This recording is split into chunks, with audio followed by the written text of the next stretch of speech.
apalagi ditambah dengan adanya batuk darah. Bukan batuk berdahak disertai bercak darah, beda ya. Ketika demam 3 hari tinggi terus, ya misalnya udah dikasih paracetamol, ya turunnya dikit-dikit tapi kalian bisa bertahan. Di hari keempat merasa demam langsung terjun payung turun rep gitu ya. Hari kelima juga nggak demam, hati-hati. Padahal itu adalah kondisi di mana pada demam denggi adalah fase kritis. Tidak semua kondisi batuk, pilek, demam, ini tolong digarisbawahi ya teman-teman ya. Tidak semuanya itu harus dan perlu antibiotik, tidak. Kalau kita semua itu sering mengkonsumsi antibiotik tanpa indikasi yang jelas, ini bisa beresiko yang namanya resistensi obat antibiotik.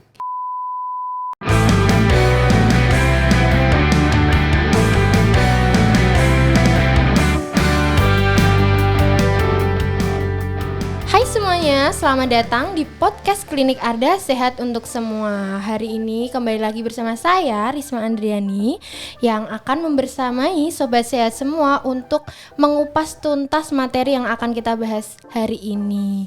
Hari ini kita akan membahas gejala-gejala yang mungkin Sobat Sehat pernah rasakan beberapa waktu sebelumnya, yaitu tentang batuk, pilek, dan juga demam.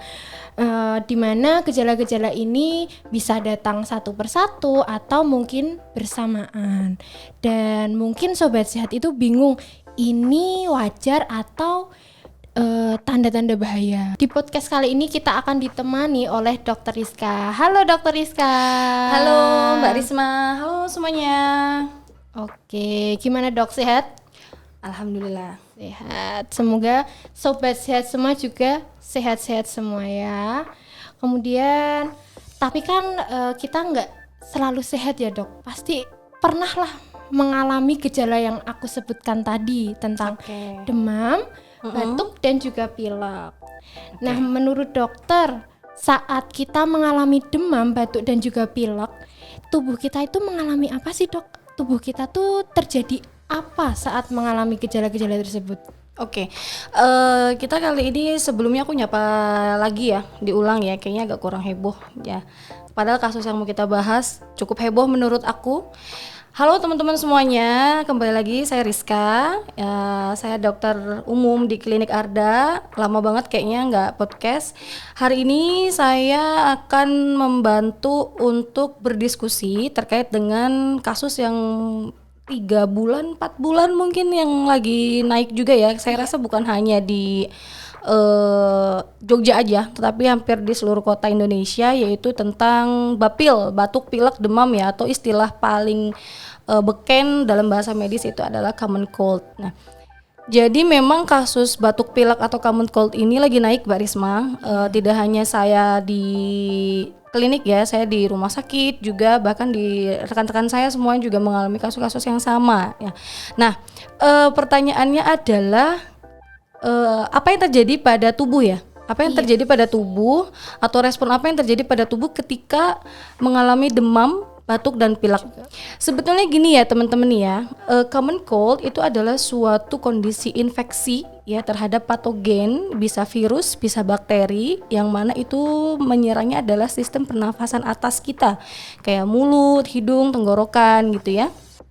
Nah, tentu yang namanya infeksi atau peradangan itu memberikan suatu kompensasi. Jadi, ketika suatu patogen masuk ke dalam tubuh, ya maka itu akan memberikan atau mengaktifkan alarm simptom tubuh kita. Apa? Yaitu demam.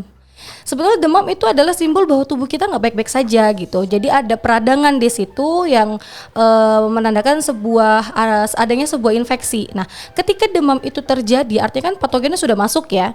Terus terjadi demam. Nah, berarti tubuh kita itu memberikan alarm adanya peradangan di dalam tubuh yang mungkin ini bisa infeksi, bisa virus, bisa bakteri. Dan demam itu cara tubuh kita untuk mempertahankan sistem imun. Jadi memperkuat imunitas tubuh kita. Biar apa? Biar menghambat pertumbuhan si faktor infeksinya ini, pertumbuhan virusnya, pertumbuhan bakterinya gitu. Sebenarnya itu adalah bagus kalau kita demam, berarti kita istilahnya alarm simptomnya aktif. Sistem pertahanan tubuh kita juga aktif. Nah, Nah, kemudian yang kedua adalah batuk. Batuk tuh juga merupakan suatu upaya tubuh kita dalam mengeluarkan produk dari infeksinya, kayak produk lendir. Coba teman-teman bayangin ya, kalau batuk kering dengan batuk berdahak itu pasti akan beda rasanya. Atau ketika teman-teman batuknya berdahak, ngikil, tapi dahaknya tuh nggak bisa keluar. Entah itu ada yang nyangkut di tenggorokan, entah itu rasanya kayak masih ada di dalam, tapi itu nggak bisa keluar. Padahal ketika dahak itu keluar rasanya itu lega banget. Nah, batuk itu adalah respon itu. Jadi upaya tubuh kita mengeluarkan produk infeksinya, yaitu lendir dahak. Ketika teman-teman batuk yang berdahak susah keluar dan dahaknya jadi bisa keluar, maka respon tubuh ketika proses penyembuhan itu akan lebih cepat. Gitu, karena hasilnya bisa dikeluarkan gitu. Yang berikutnya kalau pilek sebenarnya itu juga peradangan tapi yang terjadi di hidung. Jadi adanya respon peradangan yang terjadi di rongga hidung ya, entah itu di konka hidungnya dia jadi membesar ya, kemudian ada produksi sekretnya berlebih. Nah, itu juga sama-sama sebenarnya respon peradangan juga. Tapi semuanya sama-sama menandakan bahwa intinya memberitahu tubuh bahwa ada infeksi di saluran nafas atas sebagai kompensasi terhadap sistem pertahanan tubuh untuk mengeluarkan produk-produk dan menghambat pertumbuhan bakteri atau virusnya. Sebenarnya gitu sih lebih tepatnya. Menarik banget ya dok penjelasannya. Panjang ya? Iya benar. Terus kan kemarin kebetulan dok beberapa waktu lalu kan Jogja sempet dingin banget ya dok. Oke. Ya terus kayak ya, ada temperatur suhunya turun ya. Iya. Terus kan kayak pasien di klinik itu banyak yang periksa di klinik dengan apa ya dok? Dengan kondisi di mana mereka itu barengan mengalami gejala demam, batuk dan juga pilek. Nah itu bisa dianggap wajar nggak dok? Bisa, karena demam itu tidak selalu diiringi dengan batuk pilek ya, karena demam itu tanda di mana tubuh kita terjadi peradangan atau terjadi infeksi, dan itu bisa di mana saja tergantung patogen itu menginfeksi tubuh kita di mana lokasi organ yang diinfeksinya. Nah, ketika patogen virus atau bakteri ini datang masuk ke dalam tubuh kita dan dia menginfeksinya itu di saluran nafas, tentu apa organ yang ada di sana yang menimbulkan gejala itu bisa bersamaan. Biasanya kalau lokasi infeksinya itu dia sama atau berdekatan, kayak batuk sama pilek itu sering banget munculnya bareng karena lokasi infeksinya sama gitu. Sama misalnya batuk pilek terus nyeri tenggorokan, kok bisa barengan ya, jadi istilahnya bisa dibilang paketan, borongan. Jadi demam, batuk, pilek, nyeri tenggorokan, pusing tuh udah kayak paket flu lah ibaratnya gitu ya, karena lokasi yang diinfeksi sama, yaitu hidung, tenggorokan ya, saluran nafas yang bagian bawah lagi ya, ada bronkus ya dan bronkiolus dan lain-lainnya. Nah, kenapa? Karena itu adalah organ saluran nafas. Beda kalau misal infeksinya di pencernaan, pasti gejalanya munculnya nggak selalu barengan, kadang muncul bareng, kadang juga enggak gitu. Jadi kalau ditanya wajar apa enggak, ya wajar aja karena infeksinya di lokasi yang sama atau berdekatan. Tetapi kadang munculnya itu bisa bareng, bisa satu persatu, jadi disusul. Misal meriang-meriang dulu ya, oh tanda nih berarti mau ada infeksi nih badan kita nih ya. Yang kedua kemudian batuk, besoknya baru pilek, besoknya baru nyeri tenggorokan, itu juga banyak yang kayak gitu. Makanya ketika udah ada tanda gejala awal, ketika misalnya demam atau batuk, segera yang paling penting itu ditingkatkan imunitasnya teman-teman.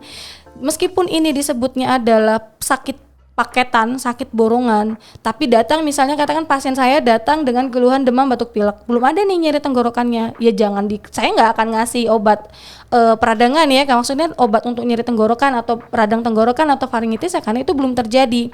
Tetapi yang saya berikan utama selain simptomatik itu adalah vitamin, sambil nanti teman-teman meningkatkan daya tahan tubuhnya dengan tetap konsumsi buah sayur, air putihnya ya dibanyakin gitu. Jadi kunci utamanya di situ sebenarnya gitu. Oke dokter. Terus kira-kira sebagai pasien nih, kan kita nggak bisa memperkirakan ini tuh bahaya, ini nggak bahaya. Itu tuh kapan kita harus mulai waspada dokter tentang gejala-gejala tadi? Oke, waspada ya. Iya. Ini agak kurang spesifik sebenarnya. Kalau waspada itu mungkin kita bisa mengantisipasi ke penyakit lain yang memiliki gejala yang mirip-mirip ya. ada seperti kan common cold, batuk, pilek, demam ya, nyeri tenggorokan gitu ya, atau rhinofaringitis ya. Gejala penyakit lain yang memiliki gejala yang sama apa? Ada pneumonia ya, ada bronkitis gitu. Ada juga seperti TBC. Nah, kita harus mengenali tanda gejalanya. Kalau common cold biasanya seringnya hanya gejalanya ringan, tidak terlalu berat, tanpa adanya sesak nafas yang mengganggu atau sesak nafas yang berat.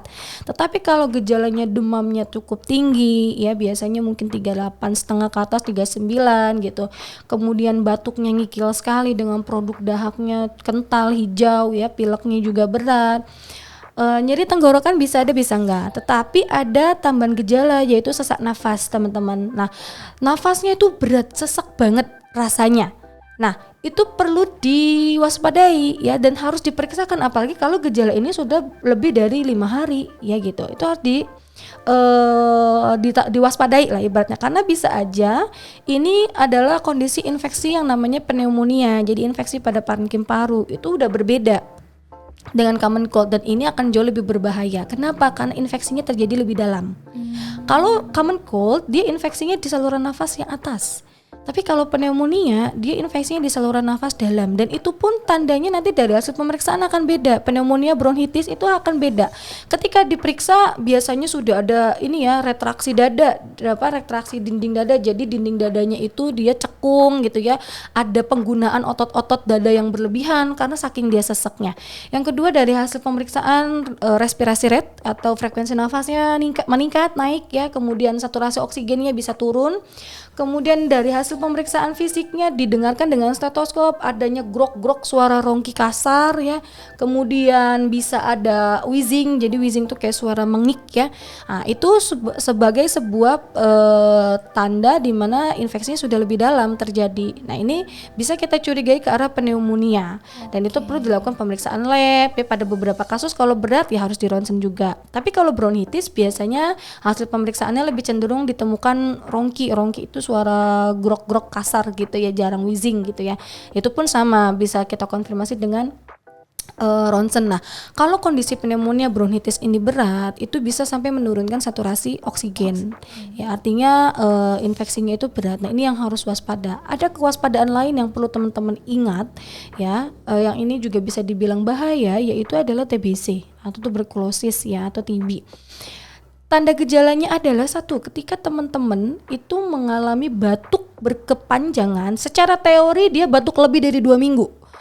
Lebih dari 2 minggu, 2 minggu, 3 minggu, 4 minggu ya, atau 1 bulan batuk gitu, nggak sembuh-sembuh. Kemudian disertai, hati-hati, disertai. Jadi batuknya itu tanpa jeda ya Mbak. Jadi nggak ada fase sembuh 3 hari atau fase sembuh seminggu terus batuk lagi, tidak. Dia benar-benar batuk terus tanpa berhenti lebih dari 2 minggu, disertai penurunan berat badan. Padahal nafsu makan oke, makan minumnya oke, tapi kok berat badannya turun malah tidak naik. Terlihat oleh mata ya dok? Terlihat oleh mata. Ya, gitu. Jadi ada penurunan berat badan yang signifikan ya. Berikutnya adanya keringat berlebih di malam hari biasanya, terutama di ruangan yang sejuk, misalnya teman-teman pakai AC padahal ruangannya atau di kipas, tapi tuh kok keringatannya banyak banget gitu. Malam-malam yang harusnya tidak panas, anginnya sepoi ya, maksudnya dalam kondisi panasnya malamnya nggak panas, itu kok tapi keringatnya berlebih, padahal kalian nggak ngapa-ngapain, cuma tiduran aja, tapi keringatnya tuh kayak yang kalian tuh di lapangan dijemur. Itu harus hati-hati. Itu adalah 3 trias gejala yang mengarah ke TB, itu harus diperiksakan ya. Apalagi ditambah dengan adanya batuk darah, bukan batuk berdahak disertai bercak darah, beda ya. Batuk darah, jadi benar-benar ketika teman-teman batuk yang keluar itu adalah darah, itu dalam bahasa medis disebutnya hemoptu. Nah, itu hati-hati. Jadi segeralah diperiksakan ya, untuk dilakukan pemeriksaan lebih lanjut, penunjang yang lain, agar apa? Bisa terdeteksi lebih cepat. Ya, ketika memang itu adalah benar positif, TCM positif atau BTA-nya positif, atau di ronsennya juga sudah kelihatan ternyata itu adalah TB paru, ya teman-teman harus diobati gitu. Nah, itu tanda bahayanya tuh di situ. Oke gitu. Dokter, berarti sebenarnya kita harus aware dengan tubuh kita sendiri ya dok? Betul. Jadi kalau misal dari kita kayak perlu, wah ini aku harus periksa Berarti kita harus segera periksa kalau misal jelek-jeleknya parah sampai ke TBC tadi kata dokter. Berarti harus ada tindak lanjut gitu ya dok. Betul. Jadi mungkin lebih tepatnya kalau teman-teman batuk pilek dengan gejala yang cukup berat atau mengganggu, boleh teman-teman periksakan ya untuk memastikan bahwa ini adalah kondisi common cold saja atau kondisi keinfeksi pernafasan yang lain. Oke, berarti ini juga ngaruh ke apa sih pemicu dari demam batuk pileknya itu gitu ya dok? Pemicu atau penyebab? Iya. Kalau pemicu atau penyebab ya tentu infeksi patogen ya dari virus atau bakteri ya, tetapi yang menjadi faktor risiko utama adalah ya ketika daya tahan tubuh kita tidak bagus. Jadi kalau daya tahan tubuhnya lemah ya akan mudah sekali untuk terserang infeksinya gitu. Apalagi kayak common cold, dia adalah infeksi pernafasan. Pokoknya semua infeksi pernafasan itu penularannya cepet-cepet ya, karena mereka lewat droplet gitu. Jadi kalau ada yang bersin, ada yang batuk, nah itu penularannya cepet. Jadi kayak lewat udara lah, kan gampang kehirup dan itu dia partikelnya kecil, nggak kelihatan. Dan banyak banget sekarang orang, pasien-pasien saya juga datang dengan keluhan yang sama semuanya, tapi nggak pada pakai masker. Padahal harusnya yang pakai masker yang lebih utama itu adalah mereka yang sakit, teman-teman. Jadi tolong kalau kalian merasa flu, sebaiknya kalian pakai masker. Karena kalian yang lebih wajib, mereka yang lebih wajib untuk pakai masker dibanding yang sehat sebetulnya. Tapi faktanya ya banyak yang sakit tapi malah nggak pakai masker. Jadi mau nggak mau yang sehat yang harus pakai masker sebagai pencegahan gitu. Oke, berarti balik lagi tadi yang aku bilang, buat kita lebih aware dengan keadaan kita, keadaan tubuh kita gitu ya dok. Betul. Oke. Terus kalau misal di bagian demam nih dok, kan ada kayak anak kecil gitu, demamnya tuh nggak menetap, naik turun beberapa hari, itu tuh masih normal atau sudah apa ya namanya dok, kayak bahaya gitu? Oke. Semuanya wajib punya termometer yang pertama, terutama bagi teman-teman bunda-bunda yang punya si kecil ya. Untuk demam sendiri kapan dikatakan bahaya? Kalau sudah suhu di atas 40 derajat tanpa ada riwayat kejang demam. Kalau suhu sudah di atas 40 derajat sudah harus hati-hati ya, karena kalau sampai suhu tubuh mencapai 41, 42 ya atau hiperpireksia, itu dimana yang terjadi adalah kerusakan pada sel-sel tubuh terutama di otak. Makanya di suhu tersebut rawan sekali kejang. Apalagi pada anak. Ya kayak kejang demam ya pada anak itu biasanya di suhu tinggi, karena suhu tersebut itu kayak kepala kita, otak kita itu mendidih. Jadi sel-selnya itu rusak sehingga rawan untuk terjadi kejang. Memang paling sering pada anak-anak ya. Tetapi pada orang dewasa pun ini bisa saja terjadi gitu. Jadi sebaiknya selalu cek suhunya secara berkala. Ketika suhu mencapai di titik 40 lebih, misalnya sudah minum paracetamol tidak turun-turun, mungkin bisa sebaiknya diperiksakan karena untuk memastikan ya infeksinya. Bisa saja nanti kita evaluasi dengan laborat ya, dengan cek lab gitu ya, apakah ada faktor infeksi bakterinya.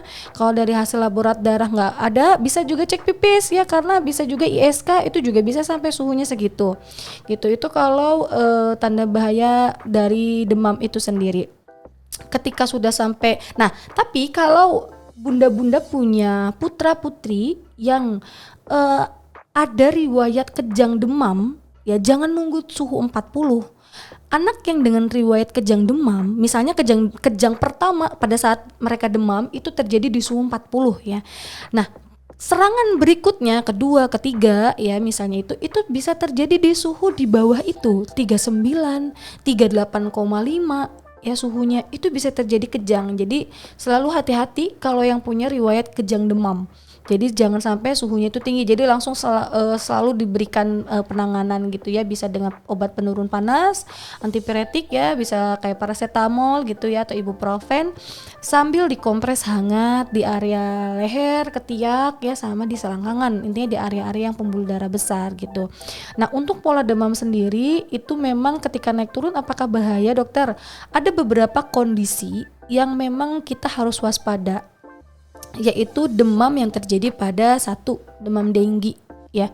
Itu karena dia naik turunnya kalau demam denggi sebenarnya dia naik terus dalam 3 hari pertama. Jadi demamnya itu dia langsung tiba-tiba naik Jadi hari pertama tuh langsung naik tinggi ya, kemudian hampir stabil, misalnya langsung naik 39,5, turunnya itu paling 39, 387 atau bahkan naik lagi 40. Jadi maksudnya tuh di suhu yang tinggi gitu, nggak pernah mendekati normal atau suhu febris gitu ya. Nah, di hari keempat, 5, 6 dia mulai turun. Bahkan bisa tidak demam sama sekali. Kondisi ini itu harus hati-hati Bunda. Biasanya juga nggak hanya demam yang muncul, jadi gejalanya bisa bareng ada batuk pilek juga, ya ada mual muntah juga, gejala-gejala tambahan itu harus hati-hati. Ketika si kecil demam, ya atau dewasa juga bisa ya, semuanya pokoknya. Ketika demam 3 hari tinggi terus, ya misalnya udah dikasih paracetamol, ya turunnya dikit-dikit, tapi kalian bisa bertahan. Di hari keempat merasa demam langsung terjun payung turun rep gitu ya. Hari kelima juga nggak demam, hati-hati ya. Kadang ada yang orang tuh masih lemes-lemes akhirnya dia periksa, tapi ada yang enggak karena merasa udah sembuh nih ya, gitu ya, Dok. jadi aku udah nggak demam lagi gitu. Padahal itu adalah kondisi dimana pada demam denggi adalah fase kritis, dimana trombosit itu terjun payung, jadi turun bisa sampai di bawah 100.000, bahkan hanya ada yang bisa sampai 50.000 ke bawah gitu ya, dan itu resiko perdarahannya tinggi banget. Kalau biasanya orang itu akan tahu, jangan-jangan ini demam berdarah itu kalau demam terus ada mimisan, jadi langsung ke perdarahan spontan gitu, padahal tidak melulu selalu ada itu gitu. Artinya muncul gejalanya ya, bisa aja hanya demam batuk pilek saja, tetapi itu tadi demam 3 hari itu tinggi-tinggi terus. Nah, ada kondisi kedua yaitu demam tipes atau typhoid fever. Itu demam naik turun yang cenderung demamnya itu di sore menjelang malam atau hanya malam hari.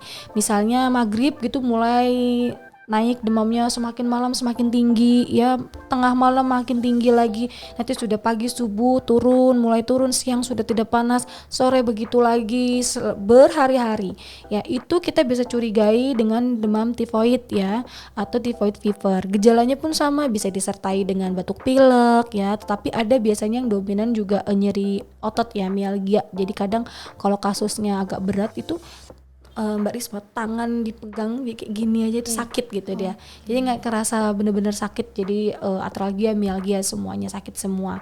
Ada mual muntah juga ya. Jadi pada orang yang demam tipes, dia selain pola demam yang seperti itu, ada gejala yang paling seringnya dia muntah. Jadi ada anoreksianya, mual, muntah, nyeri perut ya gitu. Kenapa? Karena infeksinya itu dia lebih spesifik di organ pencernaan ya, terutama di lambung gitu ya. Nah, itu harus hati-hati ya, harus diperiksakan karena memang biasanya kalau DB itu di hari ketiga awal kita bisa langsung pemeriksaan namanya NS1. Bisa DL, dari DL kelihatan trombosit turun ya, hematokritnya juga udah mulai naik. Tetapi kalau tipes itu kadang hari 1 sampai hari ketiga bahkan hari keempat belum kelihatan. Nanti setelah hari ke-7 itu baru bisa kita lakukan pemeriksaan dan itu kelihatan ada namanya sebenarnya ada IgM salmonella yang paling cepat ya, tapi kadang kalau di beberapa tempat vaskes pertama yang belum bisa dengan IgM salmonella, bisa dengan pemeriksaan Widal test gitu. Dan memang kalau tipes panjang demamnya, lebih dari seminggu biasanya. Berarti kalau untuk demam berdarah sama demam tipes ini termasuk gejala yang perlu rawat inap gitu ya, Dok? Kalau itu dari hasil labnya juga, sama dari hasil lab sama klinis pasien ya. Jadi kalau kayak DB, kalau klinisnya memang lemah ya, klinisnya agak kurang baik ya, kemudian hasil pemeriksaan trombositnya 50.000 udah jelas harus mondok. Karena ada yang hari ketiga saja trombositnya sudah 100.000 atau di bawah 100.000, itu sudah jelas harus mondok. Sebenarnya mondoknya karena kita untuk memonitoring ya kondisi yang lebih berat, karena denggi itu bisa jatuh ke shock. Bisa ada kebocoran plasma ya, bisa sampai menimbulkan kematian. Jadi harus rawat inap kalau yang memang saturasi trombosit itu di bawah 100.000 terutamanya gitu, karena resiko kebocoran plasma jadi sesek ya, saturasi bisa turun ya, kemudian bisa juga perdarahan spontan yang lain ya. Perdarahan itu bisa di mana saja, kalau secara umum mimisan, gusi berdarah mungkin, tapi bisa perdarahan di urin ya, bisa perdarahan di saluran cerna, jadi BAB-nya ada darahnya gitu-gitu. Jadi bisa sampai meninggal juga bahkan. Oke, menakutkan juga ya, Dok. Iya, jadi jangan anggap sepele sebetulnya. Oke, terus ini, Dok, aku pernah dengar dan mungkin sobat saya itu juga pernah dengar, katanya kalau saat demam dan kita keluar banyak keringat, itu tuh berarti demamnya sudah sembuh. Itu benar nggak, Dok? Enggak. Kenapa saya bilang enggak? Dikatakan kondisi sakit itu sembuh ya kalau faktor penyebabnya sudah tidak ada gitu. Tetapi kalau gejalanya hilang, gejalanya bisa kita bilang hilang, membaik, tetapi belum tentu faktor penyebab infeksinya itu juga hilang. Artinya belum tentu sembuh. Contoh, ketika kita demam, kita kompres atau kita minum antipiretik ya, obat penurun panas, kemudian kita berkeringat banyak. Memang suhu tubuh turun, itu artinya demam kita turun, artinya tubuh berhasil ya menurunkan suhu panas. Nah itu belum tentu sembuh sakitnya. Kenapa? Karena penyebab infeksinya belum betul-betul hilang. Kalau infeksinya virus, kalau misalnya kita sudah dalam 3 hari ke depan tanpa demam, bebas demam, tanpa gejala yang lain, bisa kita katakan sembuh. Artinya imun kita bagus ya, dan bisa menghajar atau melawan si infeksi itu sendiri. Karena pada prinsipnya kan kalau virus itu dia self limited ya, dia bisa menyembuhkan sendiri lewat sistem imun kita. Tetapi kalau misalnya itu infeksi bakteri, dia hanya menurunkan gejala demamnya saja. Kalau penyebab infeksinya itu tidak kita berikan terapi kayak misalnya antibiotik. Antibiotik itu kan juga harus habis sampai dengan minimal ada yang 5 sampai dengan 7 hari. Kenapa? Kalau teman-teman minum antibiotiknya cuma 3 hari, dalam membunuh si bakteri ini itu perlu proses. Kita itu melawannya pelan-pelan. Jadi tidak langsung mati. Di 3 hari gejalanya biasanya udah hilang. Orang banyak menganggapnya itu sembuh karena udah hilang. Hilang itu karena si patogen bakterinya ini dia itu pingsan, hanya pingsan. Orang pingsan itu kan bisa sadar lagi. Sama, bakteri juga ketika dia pingsan dia bisa bangun lagi. Kalau teman-teman minum antibiotiknya bolong-bolong ya, terus juga nggak teratur, udah sembuh 3 hari udah nggak diminum lagi, bakteri itu masih ada, dia nggak mati, dia nggak benar-benar mati, dia pingsan. Ketika dia muncul lagi, dia sudah membentuk antibodi baru. Makanya kenapa harus paling tidak 5 hari, bagus lagi seminggu, 7 hari gitu, karena biar sampai betul-betul mati. Ketika betul-betul mati, baru kita bisa katakan sembuh. Oke, Gitu. kalau untuk antibiotik yang dokter sebutkan tadi, ini termasuk obat yang bebas untuk diperjualbelikan atau enggak dokter? Oh, big no, tidak sama sekali. Gitu. Kenapa? Karena obat ini itu bisa menjadi bahaya bagi pasien. Apa bahayanya? Kalau kita semua itu sering mengkonsumsi antibiotik tanpa indikasi yang jelas, indikasi yang tepat, tidak sesuai dengan aturan, tanpa pengawasan oleh dokter, ini bisa beresiko yang namanya resistensi obat antibiotik gitu. Nah, kondisi ini itu bahaya. Kenapa? Karena kalau teman-teman itu resisten sama antibiotik, misalnya banyak resistennya, itu akan susah kalau kita nanti terjadi kondisi sakit yang infeksi. Kenapa? Karena nggak ada obatnya lagi, Mbak. Bahkan ada obat obat antibiotik yang harus diinjeksikan pun tuh mahal, bisa jutaan, bayangin aja. Jadi makanya tidak semua kondisi batuk, pilek, demam ini tolong digarisbawahi ya teman-teman ya. Tidak semuanya itu harus dan perlu antibiotik, tidak. Ya, selama itu kondisi common cold et causanya virus, cukup kita tingkatkan sistem imun kita, selesai. Sampai terkonfirmasi adanya infeksi bakteri, barulah diberikan antibiotik. Siapa yang bisa menentukan? Ya dokter yang memeriksanya, ya dari hasil pemeriksaan, dari hasil laborat juga gitu. Jadi memang nggak gampang untuk memberikan antibiotik. Saya sendiri, Mbak Risma, tipikal yang tidak gampang untuk ngasih antibiotik ke pasien.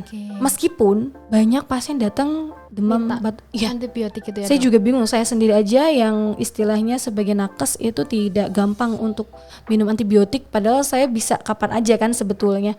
Tapi saya tidak, ya karena kalau memang tidak indikasi saya tidak mau. Jadi kalau misal paracetamol dok, pasti kan kalau ada kita nih merasa aku demam itu terus minum paracetamol itu cara kerjanya sama kayak antibiotik atau enggak dok? Diminumnya, cara kerja minumnya? Paracetamolnya gitu. Maksudnya kayak berapa lamanya gitu?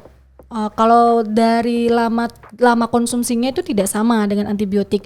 Paracetamol itu sifatnya bila perlu. Jadi selama ada keluhan diminum, kalau tidak ada ya tidak perlu gitu. Karena dia sifatnya tidak wajib habis gitu. Kalau antibiotik wajib habis ya karena dia ada program, ada tugas berat untuk membunuh bakteri. Tetapi kalau paracetamol dia tugasnya adalah menurunkan, misalnya kayak demam ya, menurunkan panas suhu tubuh gitu ya. Kalau panas suhu tubuh sudah turun, sudah tidak demam ya sudah tidak perlu diminum lagi. Sama seperti nyeri, dia bertugas untuk mengatasi nyeri ya, untuk istilahnya ngeblok rasa nyeri. Kalau sudah diblok atau sudah tidak nyeri tidak perlu dikonsumsi gitu. Jadi bila perlu aja, tidak ada tujuan atau tugas khusus yang berat. Tapi kalau antibiotik kan saya bilang itu tugas berat ya, maksudnya harus dengan konsultasi dokter gitu. Harus ya, kemudian harus habis juga gitu, dan jamnya itu juga harus tepat loh Mbak Risma. Misalnya teman-teman contoh katakan antibiotik yang diminum sehari 2 kali ya. Sehari 2 kali itu dalam arti lain adalah per 12 jam karena waktu kita itu kan 24 jam. Jadi bukan pagi sama sore atau pagi sama malam. Ya pagi sama malam tapi dilihat jamnya gitu. Misalnya sehari 2 kali, lihat teman-teman minumnya jam berapa. Misal pertama kali minum jam 9 pagi, ya berarti diminum lagi jam 9 malam. Pokoknya per 12 jam dihitung.